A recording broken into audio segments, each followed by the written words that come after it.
Dans tous les cas, quand on parle de la spiritualité dans le domaine naturel, on fait toujours inclure les autels. Donc il n'y a pas de spiritualité sans autel. Alors si nous pensons qu'on peut servir Dieu, on peut invoquer Dieu sans autel, on se trompe. On invoque Dieu là où il y a un autel.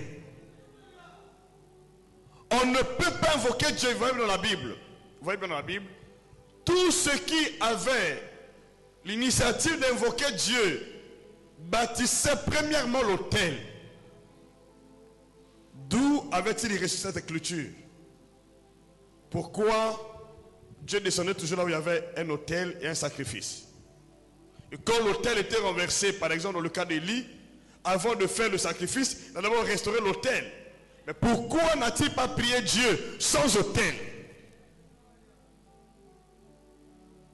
Il sert de point de contact, qu'on le veuille ou pas, entre l'esprit de Dieu et l'esprit humain, entre Dieu et l'homme.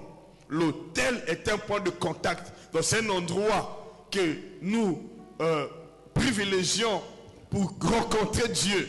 C'est un endroit sacré, consacré pour rencontrer Dieu. Et cet autel peut être ton cœur.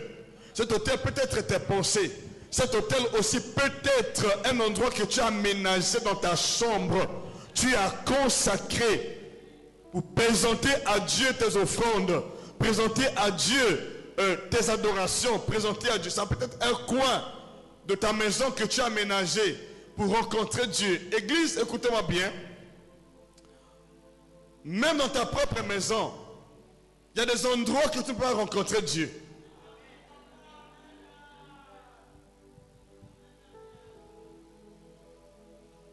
Dans ta propre maison. Si par exemple, dans ta maison, pas dans ta maison, vous amenez, vous bâtissez, vous réservez une chambre uniquement pour la prostitution. Vous réservez une chambre uniquement pour les boissons alcoolisées. Vous réservez une chambre uniquement pour les fétiches.